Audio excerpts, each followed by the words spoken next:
જય હિન્દ જય ભારત. હું મહેશ રિયાણી આપ સૌનું આજના લેક્ચરમાં સ્વાગત કરું છું. તો આપણે અભ્યાસ કરી રહ્યા છીએ પાઠ નંબર 10 જેનું નામ છે પ્રકાશ, પરાવર્તન અને વક્રીભવન. તો આ પાઠમાં પ્રકાશ સાથે સંકળાયેલી બે મુખ્ય ઘટનાઓ, એક છે પરાવર્તન અને બીજું છે વક્રીભવન. તો પરાવર્તન વિશે આપણે તમામ માહિતી મેળવી ગયા અને ગયા લેક્ચરમાં આપણે વક્રીભવનાંક વિશે પણ માહિતી મેળવી. તો આજનો નવો ટોપિક શરૂ કરું એ પહેલા તમને થોડું પરાવર્તન વિશે રિવિઝન કરવા માંગુ છું. પરાવર્તન કહેવાય છે કોને? જ્યારે કોઈ પ્રકાશનું કિરણ કોઈ સપાટી પર અથડાય અને ત્યાંથી પાછું ફરે, આ ઘટનાને પ્રકાશનું પરાવર્તન કહેવાય છે. એના માટે જરૂરી શું છે તો કે સપાટી કેવી હોવી જોઈએ? અપારદર્શક હોવી જોઈએ. હવે અપારદર્શકનો મીનિંગ શું થાય છે તો કે જે સપાટીમાંથી પ્રકાશનું કિરણ પસાર ન થઈ શકે, બરાબર, એને શું કહેવાય છે? અપારદર્શક કહેવાય છે. અને જે સપાટીમાંથી પ્રકાશનું કિરણ આરપાર પસાર થઈ શકે તેને શું કહેવાય છે? પારદર્શક સપાટી કહેવાય છે. તો કે આપણે અરીસાની વાત કરેલી, બરાબર, પરાવર્તનની ઘટના જોઈ ત્યારે આપણે અરીસાની વાત કરેલી. ધારો કે કોઈ અરીસો, સમતલ અરીસો છે, તેની પાછળની સપાટી પોલિશ કરેલી હોય, એટલે કે અપારદર્શક કરેલી હોય, બરાબર. જ્યારે પ્રકાશનું કિરણ ત્યાં અથડાય ત્યાંથી પાછું ફરે છે, એટલે કે તેનું પરાવર્તન થાય છે. હવે આપણે માહિતી મેળવવાની છે વક્રીભવનના લેન્સ વિશે. કેમ તો કે વક્રીભવન પેલા કહેવાય છે કોને? તો કે જ્યારે પ્રકાશનું કિરણ એક પારદર્શક માધ્યમમાંથી બીજા પારદર્શક માધ્યમમાં આવે ત્યારે બંને માધ્યમોને છૂટી પાડતી સપાટી પાસે પોતાની દિશા બદલે છે. તેને આપણે વક્રીભવન કહીએ છીએ. પરંતુ તેના માટે જરૂરી શું છે તો કે આ સપાટી કેવી હોવી જોઈએ?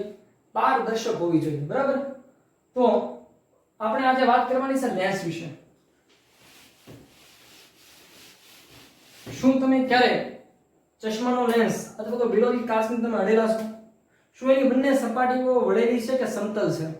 તો પહેલા આપણે લેન્સની વ્યાખ્યા જોઈએ, બરાબર. તો લેન્સ કહેવાય છે કોને?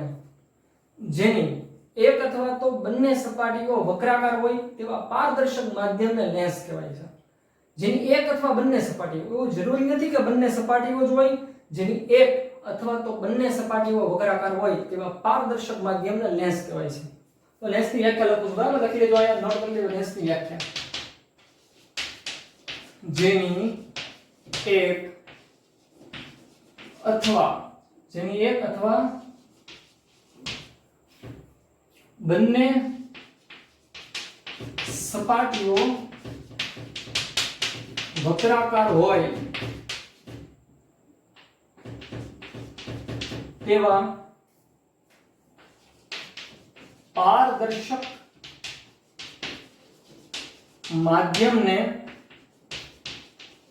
લેન્સ કહેવાય છે, બરાબર. જેની એક અથવા તો બંને સપાટી, શું તમે હવે જે ચશ્માનો લેન્સ છે અથવા તો જે બિલોરી કાચ છે તમે લેન્સ કહી શકો? હા, કહી શકો. કેમ ભાઈ? તો કે એની કોઈ પણ એક સપાટી વક્રાકાર છે તો કે હા. શું તે પારદર્શક છે તો કે હા, બરાબર. તો એને લેન્સ આપણે કહી શકીએ. તો લેન્સના બે પ્રકાર છે. જેવી રીતે અરીસાના બે પ્રકાર આપણે જોયા હતા, બરાબર. એક હતો અંતર્ગોળ અરીસો અને બીજો હતો બહિર્ગોળ અરીસો. એવી રીતે લેન્સના બે પ્રકાર છે.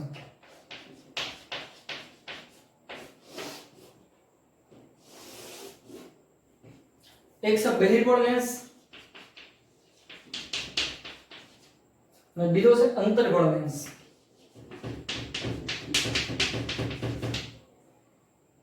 બરાબર. બહિર્ગોળ લેન્સ કોને કહેવાય? તો કે જેની બંને સપાટીઓ બહારની તરફ ઉપસેલી હોય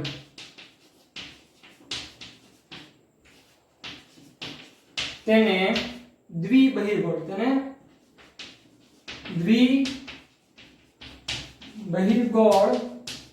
લેન્સ કહેવાય છે, બરાબર. એટલે કે જેની આ બંને સપાટી બહારની તરફ ઉપસેલી હોય, બરાબર. આ સપાટી કેમ છે? બહારની તરફ ઉપસેલી છે, એટલે એને શું કહેવાય છે? દ્વિબહિર્ગોળ લેન્સ કહેવાય છે. અથવા તો સામાન્ય રીતે આપણે તેને બહિર્ગોળ લેન્સ કહીએ. શું કહીએ છીએ આપણે? બહિર્ગોળ લેન્સ. હવે અંતર્ગોળની વ્યાખ્યા જોઈએ આપણે. તો કે જેની પેલા, બરાબર, આ અંતર્ગોળ લેન્સ છે.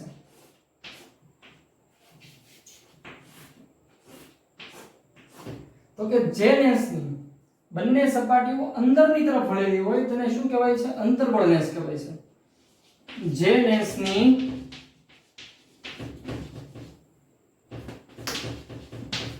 બંને સપાટીઓ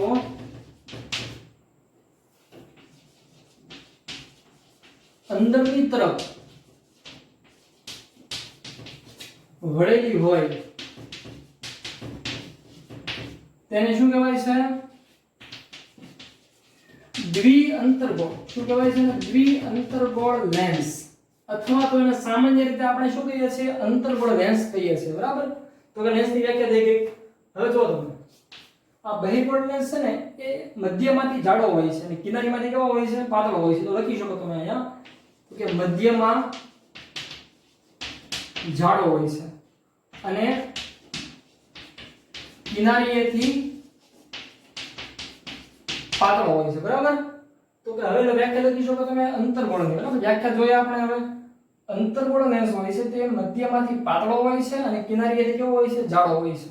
તો લખી શકો તમે અહીંયા મધ્યમાંથી પાતળો અને કિનારીએથી જાડો હોય છે, બરાબર? હવે આ બહિર્ગોળ લેન્સને અભિસારી લેન્સ પણ કહેવાય. શું કહેવાય એને? અભિસારી લેન્સ. અભિસારી લેન્સ કોને કહેવાય? આ અભિસારી શબ્દ તમારા માટે નવો છે. જે લેન્સ પ્રકાશના કિરણોનું અભિસરણ કરી શકે તેને શું કહેવાય? અભિસારી લેન્સ કહેવાય. અને આને કહેવાય છે અપસારી લેન્સ. શું કહેવાય છે એને? અપસારી લેન્સ. આ શબ્દ પણ તમારા માટે નવો હશે. જે પ્રકાશના કિરણોનું અપસરણ કરે. હવે તમને અભિસરણ કોને કહેવાય અને અપસરણ કોને કહેવાય? કેમ અભિસારી કીધો છે લેન્સને? કારણ કે બહિર્ગોળ લેન્સ શું કરે છે? અભિસરણ કરે છે. અભિસરણ એટલે શું? તો કે પ્રકાશના કિરણોને કોઈ એક જગ્યાએ કેન્દ્રિત કરે છે, બરાબર? એટલે શું કહેવાય છે? અભિસારી લેન્સ કહેવાય છે. તમે બિલોરી કાચ જોયો હશે. બિલોરી કાચની તમે પ્રવૃત્તિ પણ કરી છે, જેમાં કોઈ કાગળની સામે બહિર્ગોળ લેન્સ તમે તડકામાં રાખો તો એ કાગળ પર તમને એક તીક્ષ્ણ ટપકું જોવા મળે. અને ટપકું ક્યારેક એટલું બધું તીક્ષ્ણ હોય છે કે કાગળને બાળી પણ શકે છે. એ ટપકું શું હોય છે? તો કે ખરેખર સૂર્યનું પ્રતિબિંબ છે. કેવી રીતે? તો કે બહિર્ગોળ લેન્સ શું કરે? સૂર્યમાંથી આવતા જે પ્રકાશના કિરણો છે કોઈ એક જગ્યાએ એને કેન્દ્રિત કરે છે, બરાબર? કોઈ બિંદુ પર કેન્દ્રિત કરે છે. એટલે શું કહેવાય છે? અભિસારી લેન્સ કહેવાય છે.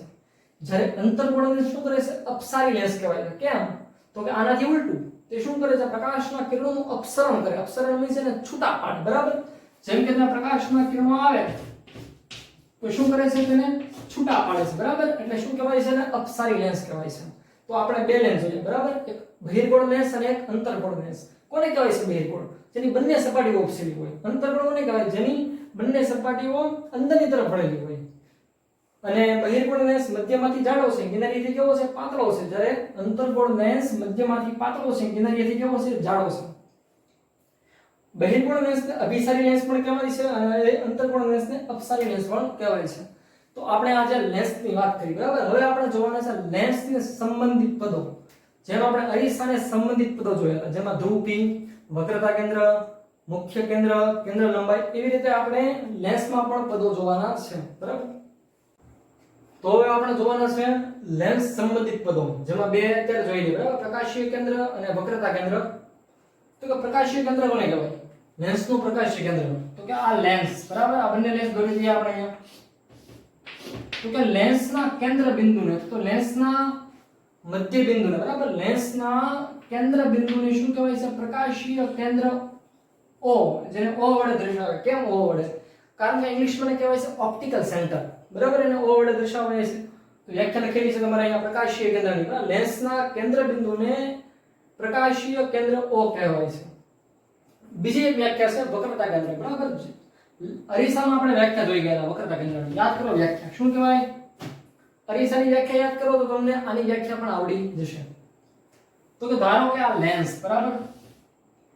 હવે લેન્સની પ્રત્યેક પરાવર્તક સપાટી, બરાબર? લેન્સની જે પરાવર્તક નહીં પણ લેન્સની દરેક વક્ર સપાટી, એવી સપાટી વક્ર સપાટી. આ લેન્સની આ વક્ર સપાટી ધારો કે ગોળાનો ભાગ છે, બરાબર? અને લેન્સની આ પણ એક વક્ર સપાટી, એ પણ શું છે? ગોળાનો ભાગ છે. એટલે લેન્સની દરેક વક્ર સપાટી એ પોલા ગોળાનો ભાગ છે, જેના કેન્દ્રને શું કહેવાય છે? વક્રતા કેન્દ્રો કહેવાય છે, બરાબર? આને નામ આપી દો C1 અને આને નામ આપી દો C2, બરાબર? આપણે અરીસામાં વક્રતા કેન્દ્રને C નામ આપ્યું હતું. અહીંયા પણ નામ આપણે C આપવાનું, સેન્ટર કહેવાય, બરાબર? એને તો કે લેન્સમાં બે સપાટી છે. કેટલી સપાટી છે? બે. એટલે કે કેટલા ગોળાનો ભાગ કહેવાય? એ બે, બરાબર? એક આ ગોળો અને એક આ ગોળો. આને પણ C કહેવાય અને આને પણ C કહેવાય. આને આપી દઈએ આપણે C1, આને આપી દઈએ આપણે C2. તો ફરીથી વ્યાખ્યા જોઈ લઈએ આપણે એકવાર. લેન્સની પ્રત્યેક સપાટી, બરાબર, લેન્સની આ એક પ્રત્યેક સપાટી શું છે? એક પોલા ગોળાનો ભાગ છે. તેના કેન્દ્રોને શું કહેવાય છે? વક્રતા કેન્દ્રો કહેવાય છે, બરાબર. એની બે સપાટી વક્રાકાર છે, તેથી એના વક્રતા કેન્દ્રો કેટલા છે? 2 છે. અને એનું સંધાને C1 અને C2 કહેવાય છે, બરાબર. તો વ્યાખ્યા તમારી સામે લખેલી છે અહીંયા. લેન્સની પ્રત્યેક સપાટી ગોળાનો ભાગ છે અને આ ગોળાઓના કેન્દ્રોને વક્રતા કેન્દ્રો કહેવાય છે, બરાબર. અને લેન્સની બે વક્ર સપાટી હોય છે, તેથી તેને બે વક્રતા કેન્દ્રો હોય છે, જેને C1 અને C2 વડે આપણે દર્શાવી શકીએ. તો આ વસ્તુ તમારી બુકમાં તમે નોટ કરી લેજો. ચાલો હવે આપણે બીજા એક પદ જોવાના છે. તો હવે આપણે જોઈએ વક્રતા ત્રિજ્યા r, બરાબર. રેશા આપણે જોયેલી છે. કોને કહેવાય વક્રતા ત્રિજ્યા? બરાબર. તો કે લેન્સ હોય આ લેન્સ, બરાબર, એક બહિર્કોણ અને અંતર્કોણ. તો કે આ લેન્સની પ્રત્યેક સપાટી શું છે? આ લેન્સની ધારો કે આ સપાટી એક ગોળાનો ભાગ છે અને આ સપાટી પણ શું છે? ગોળાનો ભાગ છે. તો એના કેન્દ્રને શું કહેવાય છે? હમણાં આપણે જોયું વક્રતા કેન્દ્ર C કહેવાય, C1 અને C2. અને આને શું કહેવાય છે? પ્રકાશીય કેન્દ્ર O, બરાબર. તો આને શું કહેવાય? બરાબર. આ ગોળો ધારી લો તમે. આને R કહી શકો તમે, R1, અને આને તમે શું કહી શકો? R2, બરાબર. એટલે કે આમાં બે ત્રિજ્યા જોવા મળે છે તમને, બરાબર. ફરીથી જોઈએ એકવાર આપણે.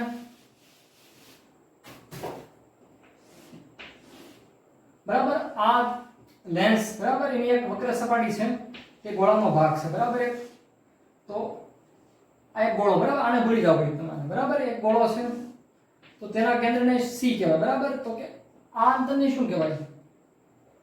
આને તમે R કહી શકો, બરાબર, R. એવી રીતે આ પણ એક ગોળાનો ભાગ છે, બરાબર. તો આને તમે C2 નામ આપેલું હતું અને આને પણ શું કહેવાય? એક ત્રિજ્યા ગણી શકાય. આ પણ ત્રિજ્યા અને આ પણ ત્રિજ્યા. તો આને તમે કહી શકો R1 અને આને તમે કહી શકો R2, બરાબર. એટલે કે બે સપાટી છે, તો ત્રિજ્યા કેટલી હોવાની છે? 2 હોવાની છે. તો વ્યાખ્યા જોઈ લઈએ આપણે. તો કે લેન્સની પ્રત્યેક સપાટી પોલા ગોળાનો ભાગ છે, બરાબર, અથવા પારદર્શક ગોળાનો ભાગ છે. તેની ત્રિજ્યાને શું કહેવાય છે? વક્રતા ત્રિજ્યા R કહેવાય છે. કેટલી ત્રિજ્યાઓ છે? 2 ત્રિજ્યાઓ છે. કેમ? તો કે બે વક્ર સપાટી છે. એવી રીતે આમાં પણ તમે કરી શકો, બરાબર. તો કે આ એક ગોળાનો ભાગ છે, બરાબર. તો એક ત્રિજ્યા અને આ પણ સપાટી એક ગોળાનો ભાગ છે. આ બીજી ત્રિજ્યા, બરાબર, R1 અને R2, બરાબર. આ રીતે તમે વાત કરી શકો અહીંયા તમે. તો વ્યાખ્યા લખેલી છે તમારી સામે. લેન્સની પ્રત્યેક સપાટી ગોળાનો ભાગ છે, તેની ત્રિજ્યાને વક્રતા ત્રિજ્યા R કહેવાય છે અને લેન્સને બે વક્રતા ત્રિજ્યા R1 અને R2 હોય છે, બરાબર. R1 અને R2 હોય છે. હવે આપણે વાત કરીએ મુખ્ય અક્ષની. ઘણી વાર કરીએ આપણે મુખ્ય અક્ષની. તો કે લેન્સને બે વક્રતા કેન્દ્રો C1 અને C2, બરાબર. C1 અને C2 R છે, બરાબર. આને શું કહેવાય છે? બિંદુને વક્રતા કેન્દ્ર C1 અને આને કહેવાય છે C2.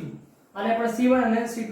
તો કે લેન્સના બંને વક્રતા કેન્દ્રો C1 અને C2 માંથી પસાર થતી કાલ્પનિક રેખાને મુખ્ય અક્ષ કહેવાય. એવી રીતે અહીંયા પણ તમે કહી શકો લેન્સના બંને વક્રતા કેન્દ્રો C1 અને C2 માંથી પસાર થતી કાલ્પનિક રેખાને શું કહેવાય છે? મુખ્ય અક્ષ કહેવાય છે, બરાબર. એની વ્યાખ્યા લખેલી છે. તો હવે આપણે આગળ જોઈએ મુખ્ય કેન્દ્ર. તો હવે આપણે જોવાનું છે મુખ્ય કેન્દ્ર. તો કે બહિર્ગોળ લેન્સ પર તેના મુખ્ય અક્ષને સમાંતર આપાત થતા પ્રકાશના કિરણો લેન્સ દ્વારા વક્રીભવન પામીને લેન્સની મુખ્ય અક્ષ પર જે બિંદુએ કેન્દ્રિત થતા હોય, પહેલા આપણે એને સમજીએ, બરાબર. તો કે ધારો કે આ બહિર્ગોળ લેન્સ, બરાબર, આ એની મુખ્ય અક્ષ. તો કે આ બહિર્ગોળ લેન્સમાં એની મુખ્ય અક્ષને સમાંતર આપાત થતા પ્રકાશના કિરણો વક્રીભવન પામીને જે બિંદુએ કેન્દ્રિત થતા હોય તે બિંદુને શું કહેવાય? મુખ્ય કેન્દ્ર F. શું કહેવાય? મુખ્ય કેન્દ્ર F કહેવાય. એવી રીતે આપણે અંતર્ગોળમાં વાત કરીએ, બરાબર. ધારો કે અંતર્ગોળ લેન્સ. તો કે અંતર્ગોળ લેન્સનું મુખ્ય કેન્દ્ર પ્રકાશીય કેન્દ્ર O, બરાબર. આ પ્રકાશીય કેન્દ્ર O.